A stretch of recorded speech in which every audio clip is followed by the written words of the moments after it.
Yeah. It's DJ Seith. Welcome to the CC Show season finale, episode 9. And we got a good one for y'all. This one is going out to all the straight up motherfucking B-boys.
I still regret it, but the future is insane. Learn about the colors and the way that they would cover, so we would never lose our baby.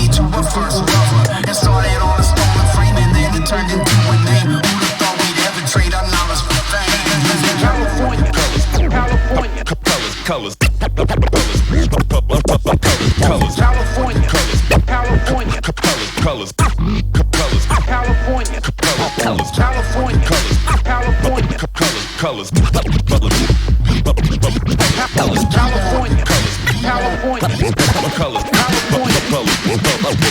colors. You suckers. Oh yeah. Yeah. Once again, my name is DJ Seith. This is the CC Show, episode 9, season finale. Can't believe we made it this far. Let me bring everybody in. Tearing up the decoys.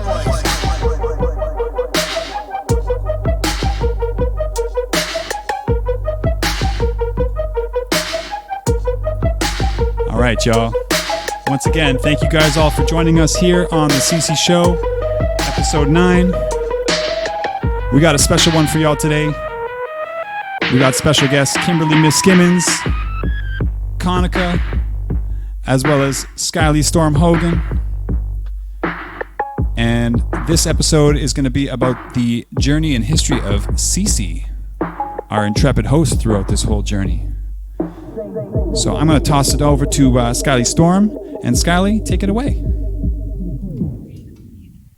I'm really excited to be hosting this episode today because it's about somebody that I care deeply for. We're really happy to hear from CC today as the guest and focal point of our show. And she's joined by today her friends CONiKA and Kim, and it's going to be an episode that's kind of going to explore some different themes. So before I get into that, I'd like to do a quick land acknowledgement. I'm coming at you from Ottawa, Ontario, the traditional territory of the Algonquin and Anishinaabe.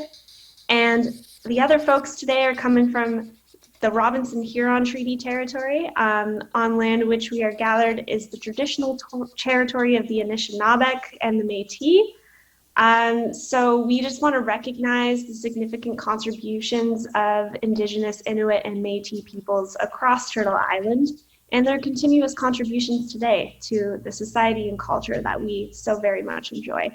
My name is Skylee-Storm Hogan. I am a mixed Haudenosaunee woman from Kahnawake First Nation. My father is from there, and my mother's family are settlers from Ireland and the United Kingdom. And I'm happy today to announce that we're going to have some really great guests that I'll introduce in just a second. But just quickly before we get started, we wanted to have a quick trigger warning just to let folks know that some of the themes that we're going to discuss in the show today may be triggering to those with active trauma.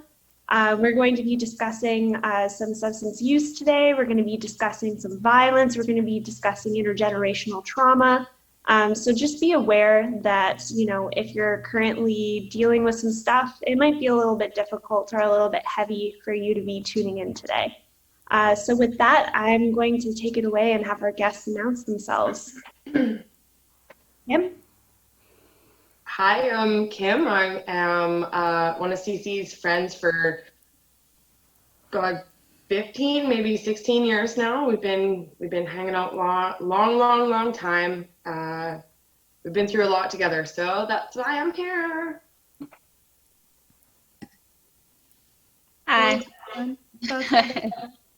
then my sister. Hi, I'm CONiKA. I don't exactly remember the pinpoint when I met CC, but I had been hearing about her for a really long time and just kind of cheering her on from the sidelines. So it was really awesome to meet her and become partners and friends and sisters through everything that we've been going through. So I'm here to just tell parts of that story and cheer her on some more today.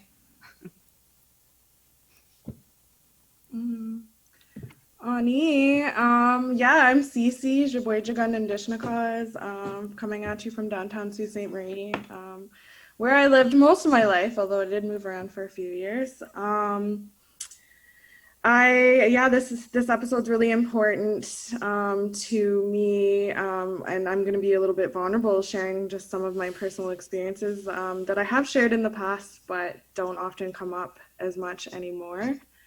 I know when I met both of you. I met Kim downtown, well, more so in Jamestown on James Street, outside of her house with my little friend Cheyenne. And we met outside of her house after school. We walked down to Jamestown, and it was like a big taboo at the time because I lived just outside of Jamestown in downtown, and my dad was like, I don't want you down there. So we snuck down there and we were talking to Kim on the street, and that's when I met Kim. When I was 12, I hadn't turned 13 yet. And then I remember when I met CONiKA too. It was at the We Made It tour with that Jermaine Henry was doing, and he did a performance at the Indian Friendship Center, and CONiKA was just coming back to town. And I had heard about CONiKA and CONiKA's music because of like just hip hop and being who I am, but I hadn't seen CONiKA perform yet, and I also hadn't met her in person, and I was like intimidated. I was like, oh, this girl's so good at rapping, and she's so pretty. She's so good at rapping. She's so pretty. Oh, I hope she likes me. But you did. You liked me. So that's when I remember meeting you. And then, yeah, I will say that I was raised by my father downtown Sault Ste. Marie in a 1-bedroom apartment. You know, I grew up in poverty and spent a lot of my life in poverty. And I'm just like kind of transitioning from the poverty mindset to like being able to fully sustain myself. And I'm grateful for that. But without further ado, I suppose we can get into it because I will be talking a lot about myself.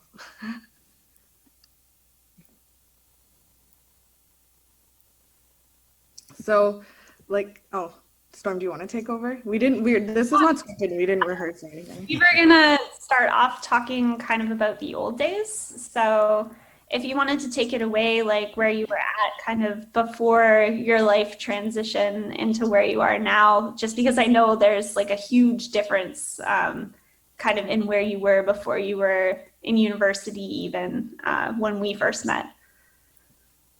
Yeah, absolutely. I was trying to think of like, where should I start the story? And I wanted to think back to like 2015. Like a 13-year-old Cece, kind of back when I met Kim. And I just wanted to talk a bit about like Jamestown and the pride of living in Jamestown and the experience that we had together. Even my current partner is from Jamestown, so we have some love there. Kim, I can see you getting some energy. What are you feeling, girl? Yeah, so I might get a little emotional. That's allowed. But recently, we'll start with recent and then we'll kind of like backtrack. Recently, we just did a memorial in Jamestown, and we got to like, Cece didn't come for the walk with us, but we got to go for a walk, my sister and I and my niece and nephew, who like were the minis back then, right? When we were actually minis but thought we were adults, whatever. We got to walk through Jamestown, and it was like memory lane, you know. A lot of memories came up, and even just memories that we, as not being substance deprived or, you know, whatever, we got to share with those kids. And then beyond that, it triggered a lot of memories from, you know, the people that were around us and the influences that were allowed around us as kids, which looking back is maybe like hindsight's 2020. I probably wouldn't let those kind of influences around my children, but I feel like we grew up stronger for that, as silly as that sounds. Like, yes, there was trauma. Yes, we seen a lot of stuff we probably shouldn't have seen as youth, and we were allowed to do a lot of stuff we probably shouldn't have been allowed to do as youth. So just walking around down there, it brought back memories. We had like block parties down there. We knew almost everybody on the street. You know, it was one house to the next house. We would stay here, we would drink there, we would smoke there, we would bonfire back here, you know. We would do lots of trekking, just walking around through Jamestown, because what else do you do when you're a kid? You got no wheels, you got nothing better to do. I mean, it was interesting, to say the least, to be able to do the mural down there in support of like pride of our own neighborhood, right? It was pretty cool. Yeah. To speak to that mural, it was a tribute or a memorial to Kimberly Miskimmins, which I've mentioned on the show before, which is Kim's baby brother and her boy twin. So I don't want to get too much into it or make her cry, but we recently lost Kenneth, so we were able to be down there. So like a big part of that neighborhood is just like an era or an energy or even a good time. Like there's good memories in what we were facing as young people. We were impoverished. Our parents were surviving. So that's why we lived in low rentals. I lived downtown. He lived right in Jamestown. Like we lived there because that's where our parents could afford to live. And then so that's how we ended up being influenced to, you know, folks that might not have been good influences, but also people that, you know, had really big hearts and were just trying to survive too. So yeah, we were definitely like, you know, there was adults around that like were sick and, you know, gave us direct access to drugs. And I'm not talking marijuana, because like, you know, marijuana was definitely subtle compared to the access of things that we had in our lives. So yeah, access to opiates as teenagers, like under 15, like just being handed opiates like they're candy, like here you go, you would like this. Yeah. So like, and I don't know if we necessarily like in hindsight if we had like seeking behavior where we were looking for it. We were just kind of like around, and it just like it was there. Everybody knew everybody. We'd be from house to house parties. You know, we did dances. That was a big thing in the Sioux that you don't see now. And I kind of wish they did those still, or more of them, like a safe place where you can go. And like, yeah, we like probably drank before and like probably consumed substances before. But we like were able to go to a safe place and like an outlet and jam. Wasn't always that was one of our things, eh? Like we'd go and we'd just jam. We would dance and dance and dance. We would dance out the substances. We would drink, we would go, we would dance, we would sweat it out. Like that was one of our favorite pastimes. And like even at parties and stuff within the neighborhood, like we would be drinking, we would be bombed, and we'd be like, wow, let's dance, you know, like it was one of our only probably healthy, active outlets as youth.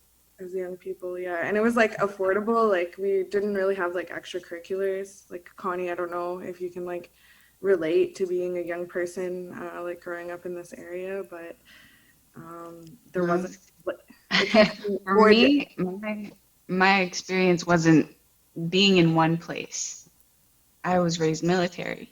So like I left Sault Ste. Marie when I was 2.5, and I didn't come back until my mom and my stepdad were actually splitting. So I had to make the choice to stay down south in Barrie, where I'd like pretty much grown up and made all my childhood friends, or come back up north and start high school.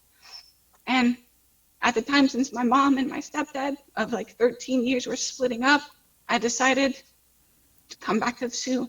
I wanted to see like where my mom and dad met. So I chose to go to White Pines, and a lot of really shitty things happened to me that summer. And I just really wanted to like pretend it never did. And I didn't talk about those things for almost 10 years. But following that summer was when I started finding substances, and I started finding the street scene in Sault Ste. Marie and skipping school because anxiety and depression and just like being social were really huge triggers for me. It's like I just didn't want to be around anybody. I didn't really know these people. I had known a few of them from living up here in the past, but they were all so different. Like everybody changes from 4th and 5th grade to the first year of high school, right?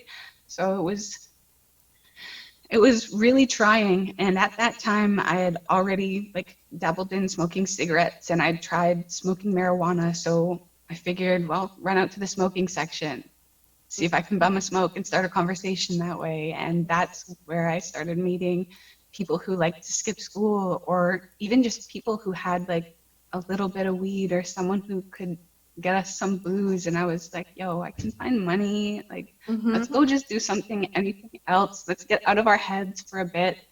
And that's where like I started writing music and turning my poetry that I had written in elementary school into hip hop, into this art form that eventually brought me and DJ Seith together. And he was one of my better influences in those younger years. Oh, sorry, man. Emotional, right? Yes. I'm already emotional about so many other things, and I need to do this. So yeah, it was really traumatizing because being raised military was like I had everything. I was raised in the suburbs. It was good. And then as soon as they split and I came back to the Sioux, I was in poverty. So it was a huge 180. Like, here you are, girl, you've got your whole life ahead of you, to, holy fuck, what is this world, really? So, like, I need to do this. It's good. That was, like, my experience, really. It wasn't young so much, but it was in my adolescence that I started diving into street life, and it went hard. Yeah, I felt like once you like experience that street life or you're like immersed into it, it's like a social norm. Because like that's where your community is, or that's where people accept you, or that's where people like allow you to be your real you, you know, because you're in poverty, or like, you know, your parents are surviving. So like you're not necessarily always building those social skills for like to fit in with the larger society, but everybody in Jamestown or everybody in the street life culture of the Sioux or downtown or res life or whatever it was for you, and I'm just speaking to the community at large, there's like a sense of belonging there. So it's hard to like break out of those patterns, or to even like want to break out of those patterns, because that's where people made you feel good. That's where people made you feel like family. That's where like if you're self-medicating, where you felt best because you had that really good memory when you were high or drunk, right? So that's what it was. It's your sense of home. Yeah. And one thing I noticed is like the similarity between all of us is music. We all ended up losing ourselves in music, be it lyrically or just to the beat. Like, make sure that's prioritized for the youth. And it's cool because like I just seen something the other day. It was like music, it heals, and how it heals is either it's the lyrics that get you or it's the actual melody that get you, but either way you get lost in it, right? And that's where you find a sense of healing or better health, I guess, in a sense. Yeah. And it just reminds me and you, sorry, it's echoing on my end, used to always say, let's go get lost. Yes, literally. Get away from what our reality was, because it wasn't like, you know, trying to find clean clothes and like, you know, if the washer and dryer doesn't work or you don't have that where you're like living, it's like carting. You're in high school, you're like 15 years old, carting dirty clothes in a garbage bag, you know, 6 blocks by foot to literally. Like, you know, or like shoplifting like clothes at Stitches. It used to be Stitches because you only had $60 and that wasn't even enough for like, you know, the 5-star binder and some paper. And the $20 locker fee on the first day of school that they hit you with, right? So like there was like real survival happening then. It's, you know, selling smokes on the smoke line for 50 cents for that you stole from your parents' bag smokes so that you can buy lunch. There's just like some real things about living in poverty as a young person. And like to buy lunch because you were too embarrassed to bust out your margarine container that had lunch in it, right? Like, yes, because that's what, you know, our Tupperware was, because that's the lifestyle that we were in, right? Yeah. Even I remember growing up too, and not wanting to have friends over because I was just embarrassed of the house that I lived in, and like, you know, we had like really like, they were probably about 15 or 20-year-old plastic plates that were like square, and they were just like all torn up by like, you know, the knives and forks and stuff that we used as kids, and just they looked so like ratty and torn and tattered. And you know, the bed I slept in too was just like a mattress on the floor with like, you know, like a sheet and everything like that. I mean, because we we grew up in, like, I grew up in South Oshawa, and it was the same thing. It was just like, we were kind of in the middle of this housing projects, and there was all kinds of substances going around everywhere, and like people were just passing it around all over the place. We'd find dirty needles in the little playground that was in there, and it was just, like, to navigate that as a kid, and then also trying to find a place where you can fit in. And early on, I kind of really gravitated a lot more to hip hop, than anything else. But even then, I mean, like, as a little white kid, I just, they looked at me sideways, like, what, you can't hang with us. And so it was very, ostracizing that way too. And being in the middle of everything. I remember people that they would get high and run around. Like, this one guy would run around with a gorilla mask on, literally, and like start trying to like scare kids because he was just hopped up on whatever. And none of us knew. We thought it was just like a game or something like that. But it was a community that needed help, and yeah. It's funny, I never actually experienced a sense of embarrassment from my home, because my mother, my surrounding was so encompassing to all, right? Because like I literally have so many aunts and uncles that are like adopted aunts and uncles and been around since before I was even born. My mom worked at EJ's, the arcade that used to be in the Cambrian Mall, or the station, I forget. But because there was always these people, which also ended up being, added influences sometimes, because they were always there, they were always around. I wasn't embarrassed but it's also because of the general environment we lived in.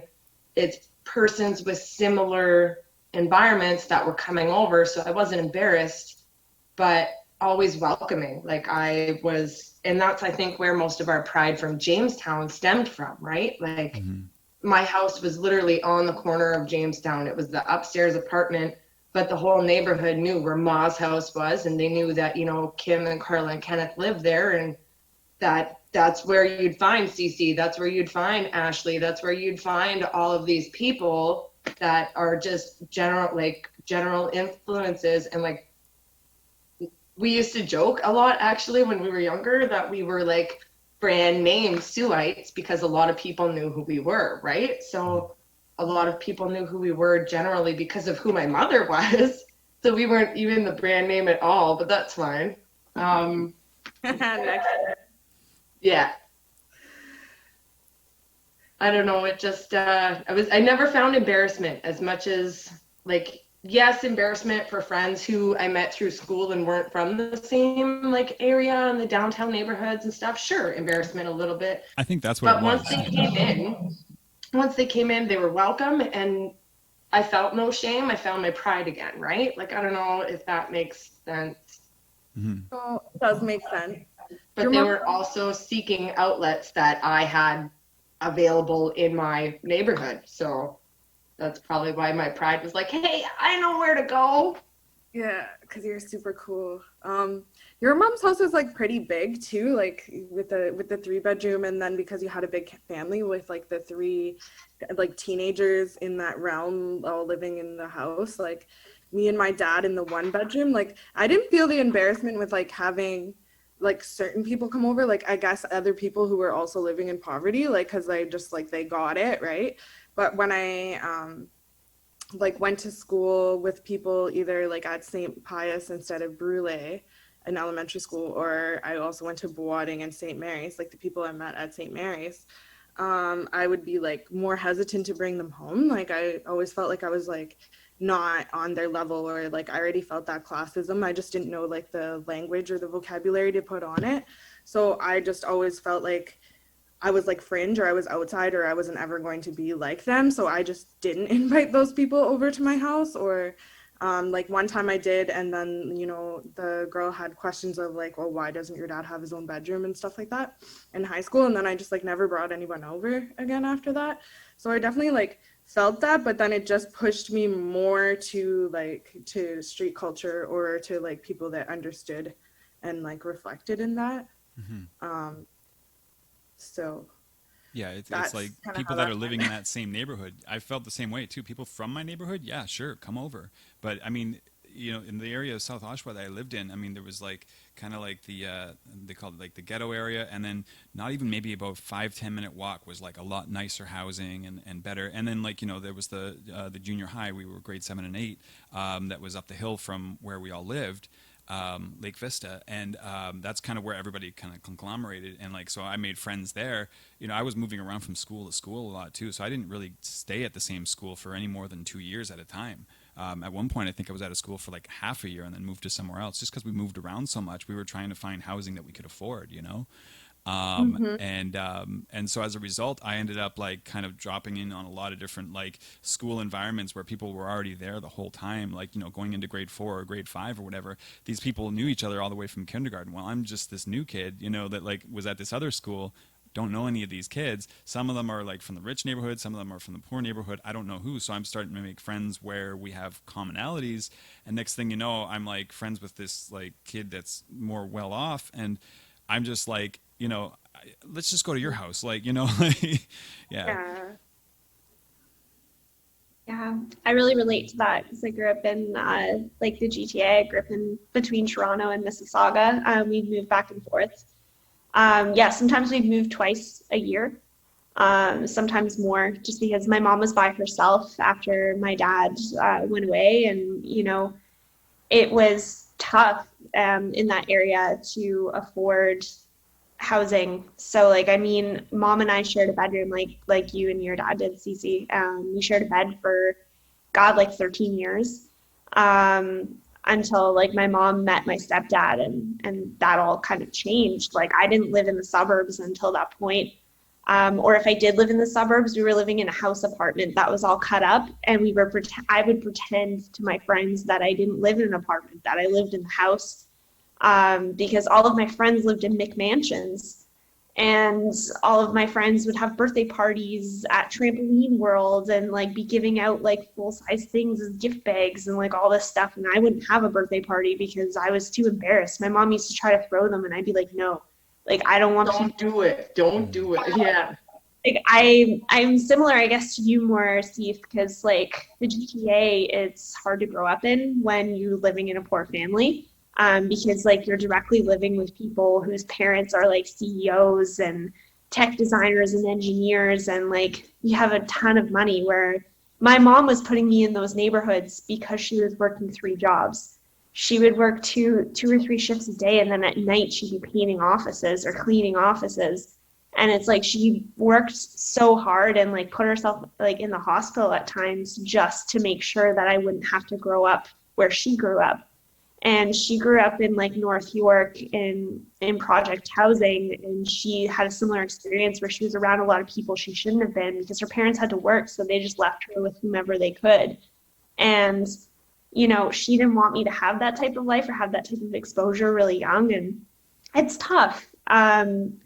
We ended up moving to a smaller town like later on, and that's when I started rolling more with the street kids and hanging out in that type of scene and stuff, because I didn't identify with my new suburb life like that my stepdad moved us into. I couldn't get into it. I couldn't be with those kids. Like, they were so rude and just like didn't appreciate anything. And so it's as if, as hard as the streets make you, they make you soft on the inside at the same time, right? Like, as silly as that sounds, but yeah, the most loved people are from poverty. Like, honestly, like, everyone that I know from poverty would give you the shirt off of their back in a minute, even though they don't have anything. And I think that that's something really important that I took away from growing up in that.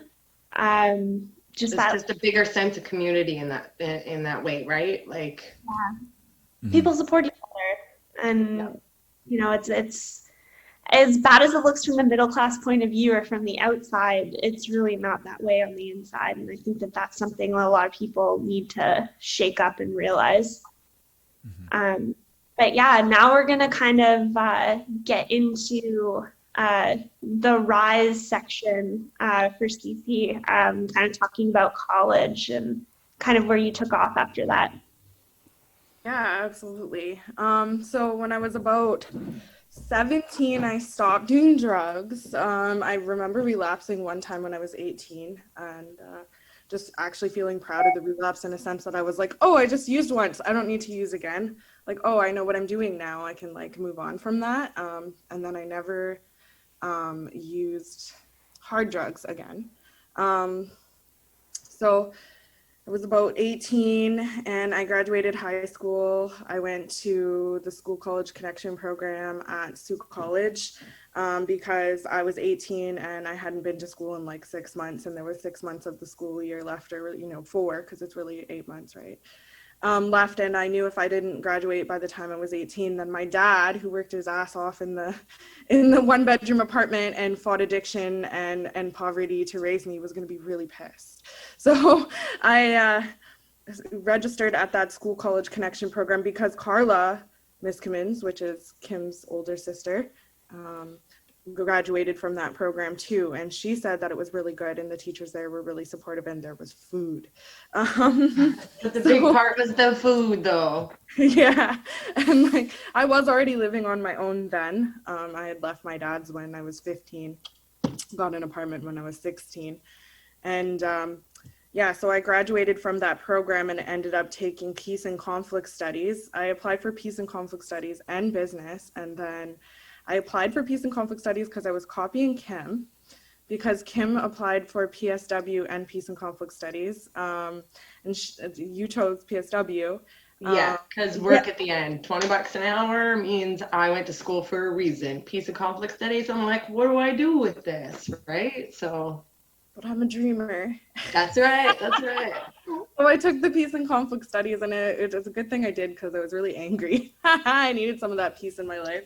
I was angry at my dad for, because we were so close, for not, being there for me. I was angry at society because I was living in poverty I didn't understand intersectionality then, but I was a young Indigenous woman living on my own in poverty in downtown with mental illness, with whatever other. A young Indigenous woman who is probably for a lot of the years in youth was called an Oreo because struggling with that alone on top of living in poverty and all of this hate and anger, you just needed to find your ways, right? Find yourself, your sense of self. Yeah, because I am quite settler. My family on both sides has mixed race, so no one's really one particular race, right? So my dad has blonde hair and blue eyes, and he has that privilege, and so the world was very much designed for him, and he raised me.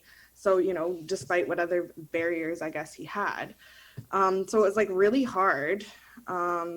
So I'm glad that I did the peace and conflict studies because I met some professors and some people that were really patient with me at Sioux College. So I appreciate that because there was skills that I didn't build from 15 to 18 because I was not being parented, because I had left home, about how to behave, proper vocabulary, controlling anger, controlling emotions, controlling as if we have to be a certain way, but even just being able to manage my regular emotions while I'm dealing with poverty and coming out of addiction at that time was challenging, but I learned a lot of life skills at Peace and Conflict Studies.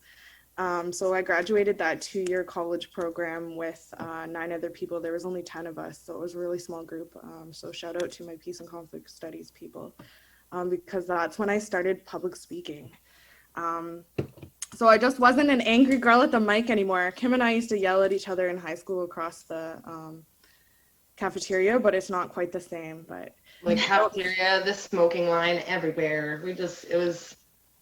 Yeah, and so at that time I started using my voice in a more productive way, and did some public speaking at town halls and for Sioux Youth Association, and I really felt instead of being angry, I could actually do something with my voice.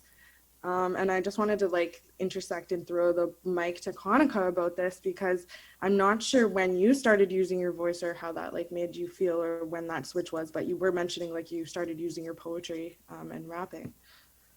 Yeah, so I just wanted to kind of mention real quick that it was once you started using your voice that I took notice of you. There were some articles on Sioux Today that had your face and your name in them, and I was like, man, who is this girl? Again, she's really pretty, and she's really smart, and she's really cool. She's doing some awesome stuff. I put the energy out in the universe and was like, one day. And then, yeah, the whole We Made It thing happened.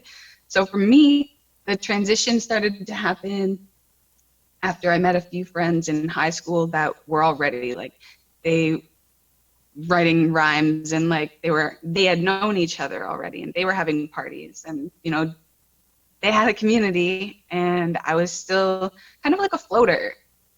Because I'd moved around a lot, I just kind of figured out how to drift around friend groups so that, you know, when the inevitable happened and I had to leave, I wasn't too attached to anyone. So yeah, I started dabbling in different friends groups. Some were more the party lifestyle, and that was where I like realized that there were music heads, and there were like hip hop heads, and there's like this whole other scene going on that I hadn't heard about. And then my cousin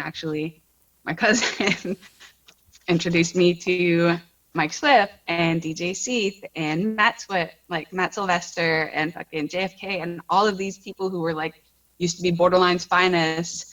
And I was like, oh my God. And I ended up having a New Year's Eve party, and I had all these people in my house ciphering, like in my basement. And I was all like, of these brand names. I was like 14 years old, and I was like, what's going on right now? And at the time I'd had like my first official written rhyme on my computer, and I dragged Mike's Spliff over. I was like, yeah, I got this thing to show you. Like, let me know what you think. I know it's kind of stupid, but like, he started reading it, and I started spitting it to him, and he was like, oh man, that's really good. Like, just stay on that one day, and you'll be like on stages with us and shit. Just keep doing it. You got something. And so I was like, okay. So it was, yeah, that initial kind of like, okay, this guy who's already been doing this for a while and is like involved with a bunch of people that are doing this is telling me that I got something. So I'm going to stick with it. And that turned into like my automatic way of venting, like anything that I had to say. And because I didn't have counselors, like I had been trying to get access to them, but they were all very temporary resources. So like, I needed to vent, I needed to get it out. And I started to seek out instrumentals, and I started to write these little rhymes and spit them at parties, and people started taking notice. And I got linked up with a friend named Nathan, and he ended up trying to produce a beat with me and bringing me into his friend's home studio, Dave Palaya, and they recorded my first song for me. And then it was through Nathan that we got linked up with a show at Lop Lops, and I got on stage with DJ Seith for the first time. And like meeting DJ Seith and being like, oh my God. Like, and at first I was like, does this guy, like, is he clean cut? Is he sober right now? Because it really, really intrigued me that someone could get that hype and not be on any drugs. And that stuck with me. It made a huge impact. And I was like, huh. Because the environment, you're like, damn, people could do that? Yeah. And like, you can get crazy and not have to get out of your head. And you can remember it all. So like. Thank you. Yeah, that's when it started like really being a big thing for me. And Seith like kept bringing me up on stage, and we started planning shows together, and yeah, man, jam sessions, and we ended up in front of 5,000 kids at one point. Yeah, dude, we did. So that was like, cool. That's so cool for the kids. That's cool for the kids that they can see that energy too, without having to get out of your head, right? So yeah, that was a crazy accomplishment. And that was something that one day walking to one of those bar shows, I just kind of like looked at the SR Center as I was walking past it, half cut, and I was like, one day I'll be opening in front of somebody for that thing packed. And like 2 years later, their DJ Seith was like, so we have this opportunity. Yes. That's incredible. I'm always looking to find that in, if we can find it in any way, shape, or form, and bust those doors open for the people that need to get in there and get on that stage, and you know, be that positive influence. And you were just amazing on that stage, and I'm so grateful for having the chance to have been able to share the stage with you and with everybody that I've been able to do it with on, you know, through everything that we've done. And sorry.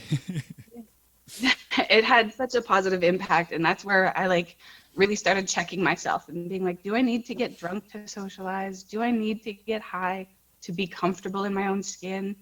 and like started doing some soul searching and really connecting with people through the music that I was doing, and like connecting with Seith while we were collaborating, and he was like coming up with samples, and I'd just be like, wait, that one, put it here, and like just that feeling really the little like, tiny bedroom. made me realize like, oh my gosh, maybe it's good to be in my head, maybe it's fun to be in my skin, and I can do this. So like it took a lot of years, but you know, eventually I got sober, and that's how I found a wholeness, it sounds like. Yeah, absolutely. That reminds me of when you went sober and were super like on your like evolvement when you came back from CONiKA, Kim, before you went to college. Yeah, that was huge actually. Like if it wasn't for CONiKA and being able to travel and spend that time like alone and with myself, because I definitely grew up in shadows of siblings and parents and reputations and whatever. So being away and finding my own independence, finding that, and like soberly, because CONiKA's dry house, right? You're allowed, if you're of drinking age, you're allowed to go out and drink, but you're not allowed to come home wasted. You're not allowed to come home like annihilated, and if you are, you get the boot. And this was the first like opportunity that I got to find out what the other side of non-poverty life looks like, right? Like it was incredible. The houses we lived in, the things that we got to do, like, I'm like, this is what I want in life. And when I came home back to that exact point where I left, it was like, whoa, how do I found myself while I was gone, but now how do I find myself when I'm in the same tide pool that I started off in? All of those habits come crashing back, and all of these people come back and they're like, let's go do this. And I'm like, I don't really feel like doing that anymore.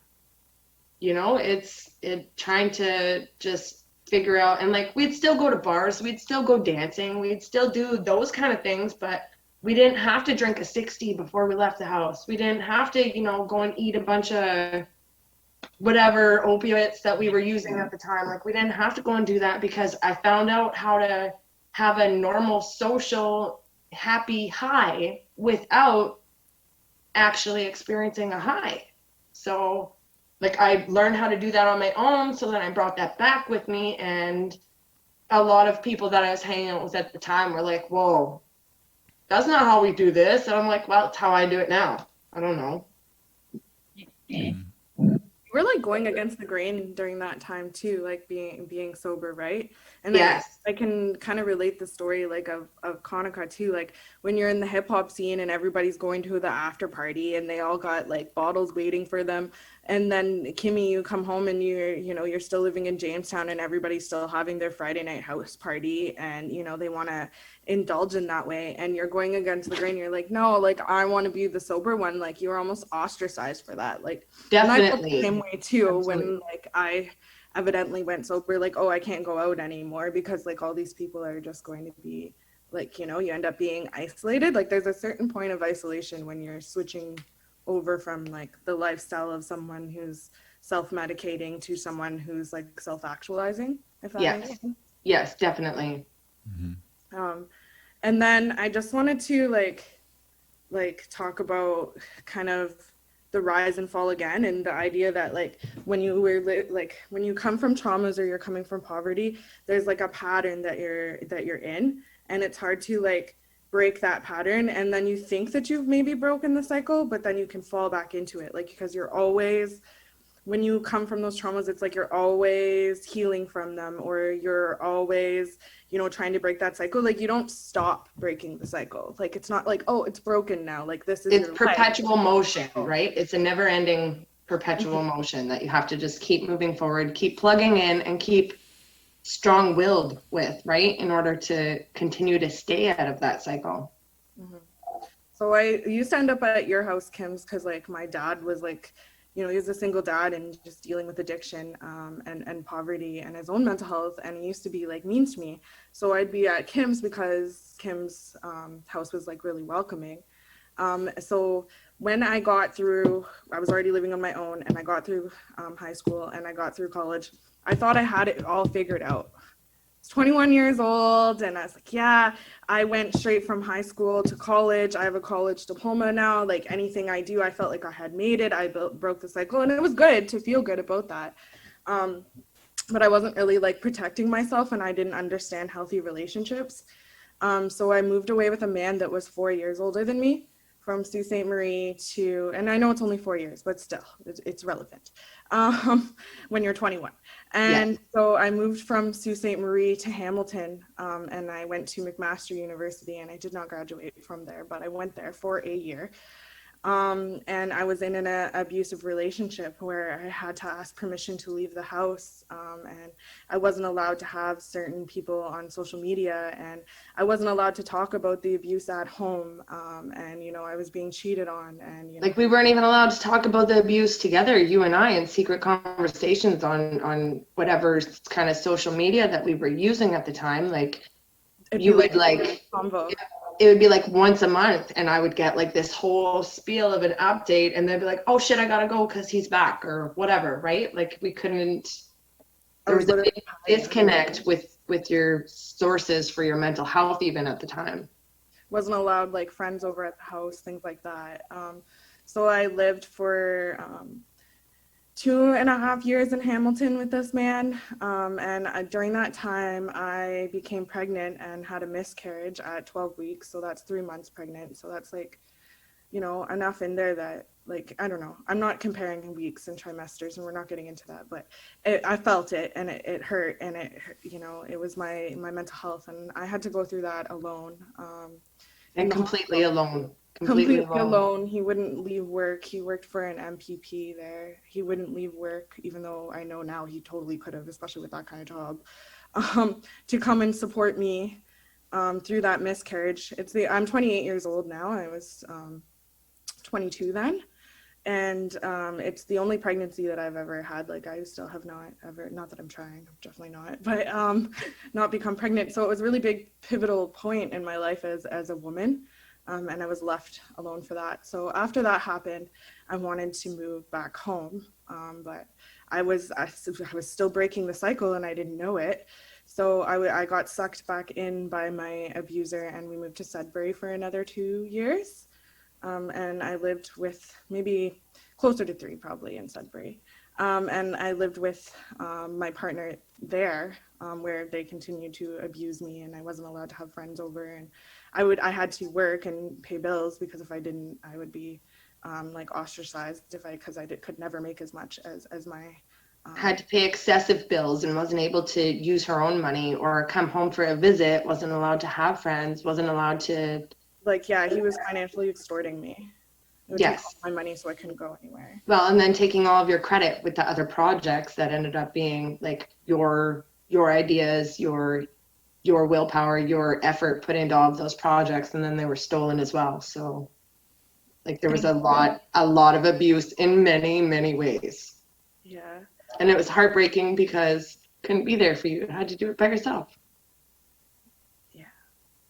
So and I just want to shout out, I do want to get into some of the good things that's happened with organizing, but I wanted to pass the mic to my friend and sister CONiKA, because I know CONiKA has been in similar situations where she has been abused by men. So I just wanted to validate you and your strength. Yeah, I relate to that 100%, but not so much with just one person, right? Because you think you're breaking the cycle by leaving one, and then you just kind of like don't do any personal work, and you fall right back into it with another one, right? So for me, it was a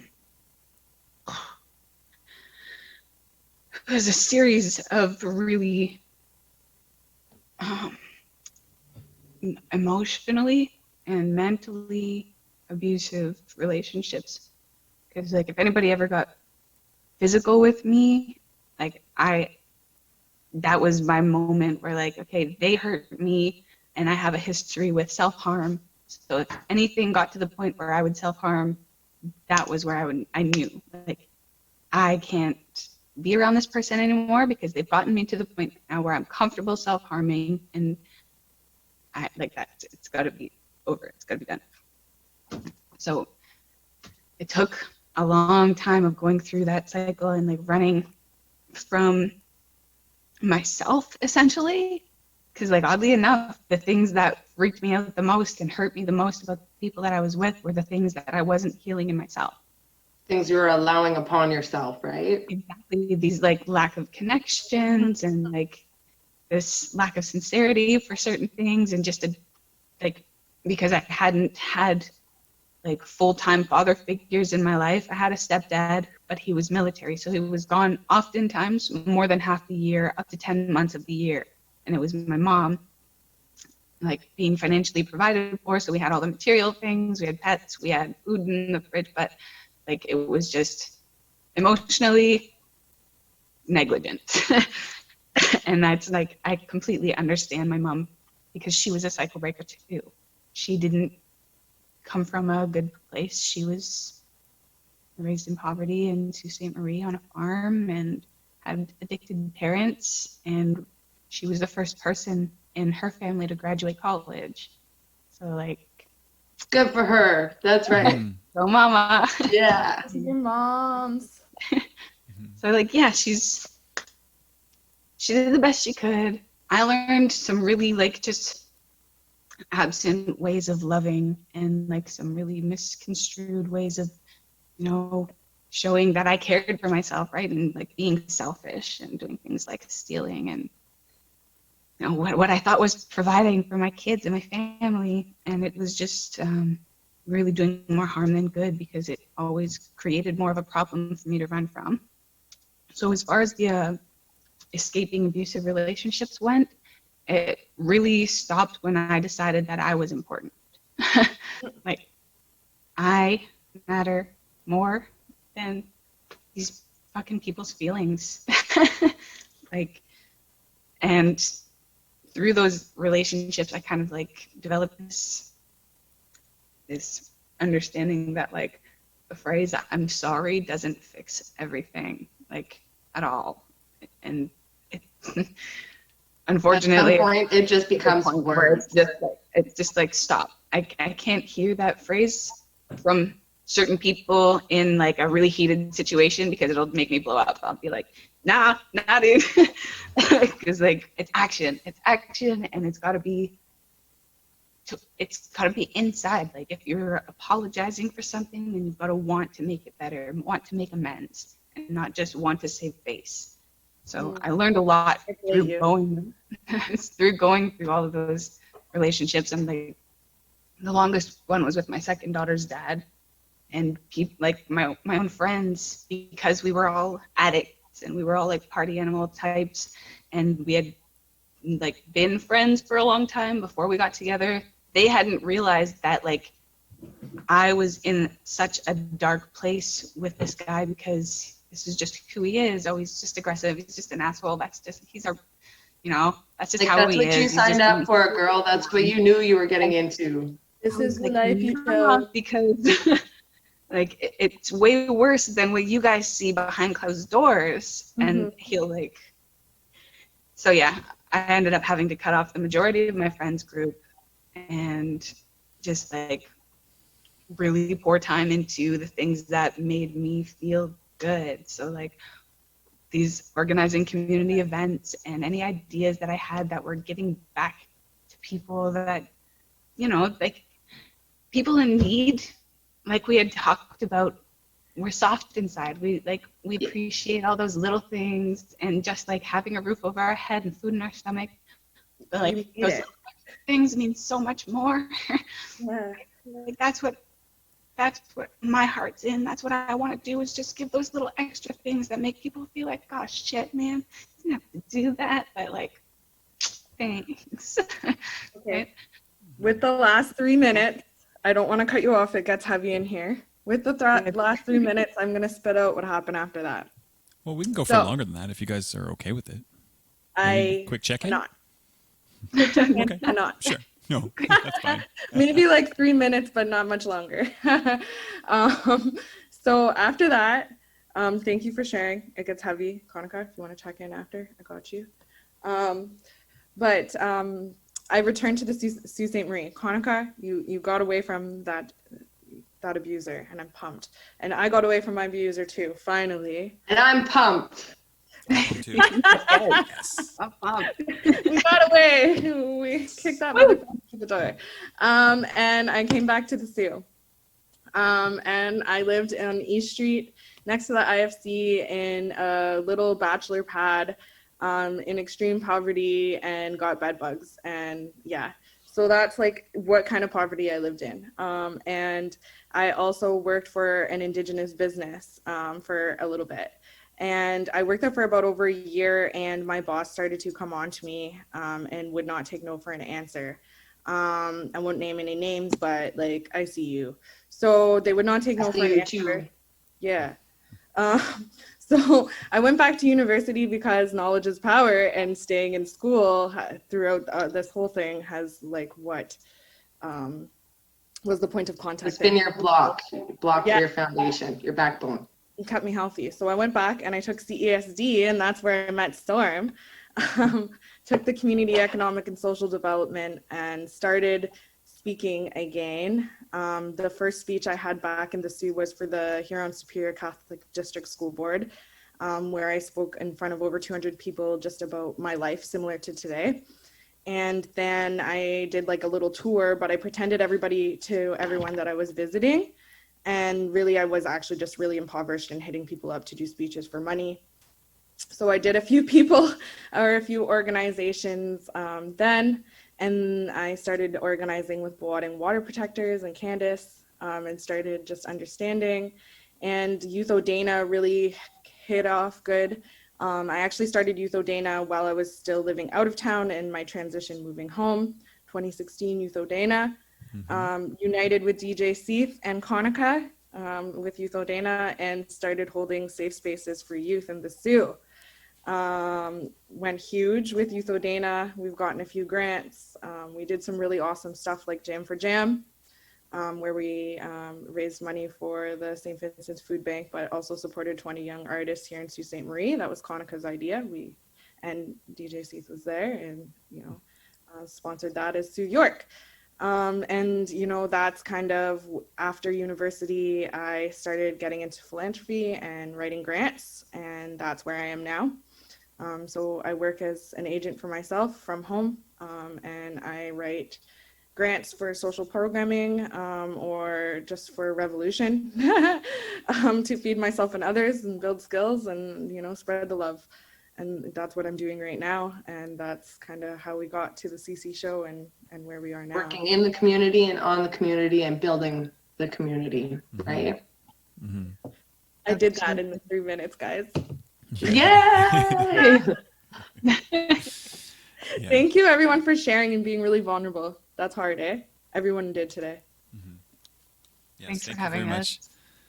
Thanks for having us all on this journey, CC. And I just, I kind of wanted to just say a quick word, being that this is the last episode of this season. I'm really excited and honored and happy to have been able to be part of this project. If you would ask me at the beginning of the year if I was going to be helping run a TV show, I would have been like, you're thinking of somebody else. That's not me at all. I'm probably going to be traveling with my gear and playing music here or there, wherever I can, building community, all that kind of stuff. But here we are. And we've made it to the end of the season. And just looking back, how much we've connected and bonded and learned from one another. It is a really, really beautiful thing. And it was just really, really nice to be able to do this. I just wanted to say it was just a really great feeling. And I've always felt good about this project from the very beginning to where we are now. And I hope that we can continue to feel great about it going forward and into season 2 next year. And, all that good stuff. I'm looking forward to so many more connections, so many more guests, so many more friendships, so many more bonding sessions. Yeah. And thanks to everybody watching too.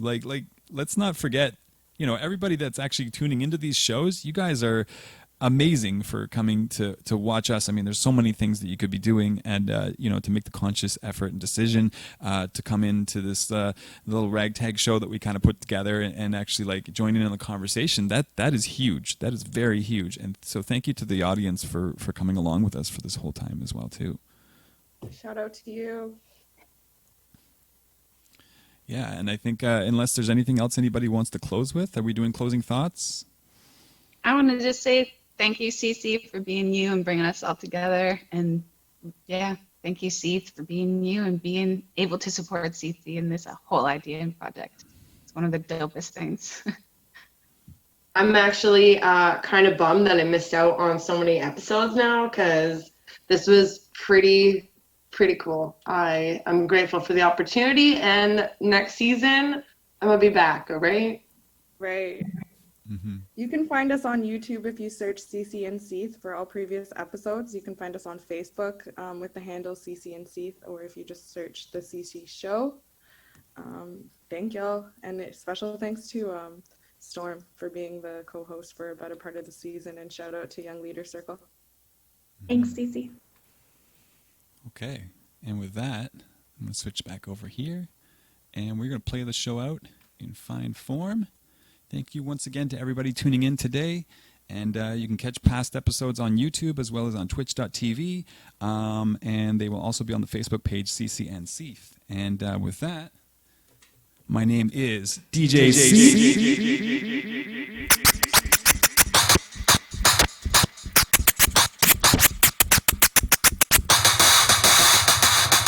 Me and my mates wanna say to say, fat cap, gold cats. Me and my mates wanna say to say, me and my mates wanna say to say, me and my mates wanna say to say, me and my mates wanna say to, me and my mates wanna, me and my mates wanna, me and my mates wanna, me and my mates, me and my mates wanna say to say, fat cap, gold cats with executive crates. We get the loot out in a hurry, we're looking away. That's why there's 20 live a day. Robber from the devil, give it to the poor. Terry North Face, West Coast Explorer. With the cup from creator, there ain't nobody greater. I'll be swinging silver shakers, knowledge right up no fella. There ain't nobody greater. I'll be swinging silver shakers, West Coast Explorer. With the cup from creator, there ain't nobody greater. With the cup from creator, there ain't nobody greater. Cup from creator, there ain't nobody greater.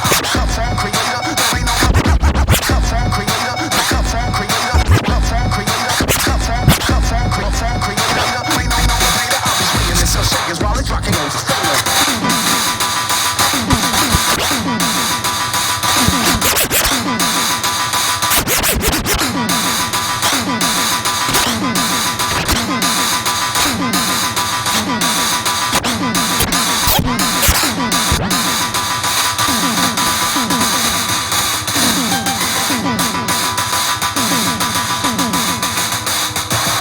Blasting on suckers who be down to clap.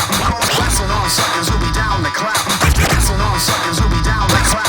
Blasting on suckers who be down. Blasting on suckers who be down to clap. Seal on wheels and I'll knock 'em out. Final check. Sick as a hot pan. Bombs, he rhymes with a pop on me.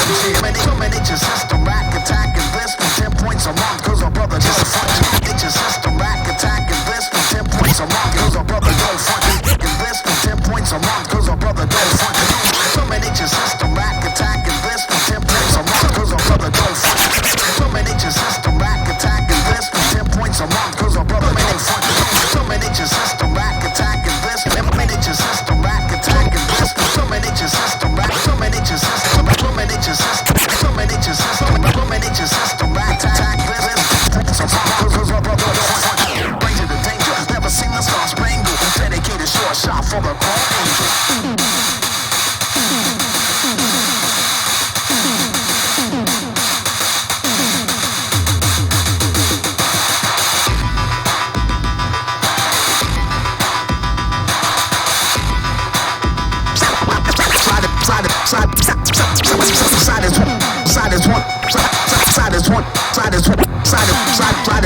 Side is 20, but I'm living 20, but I'm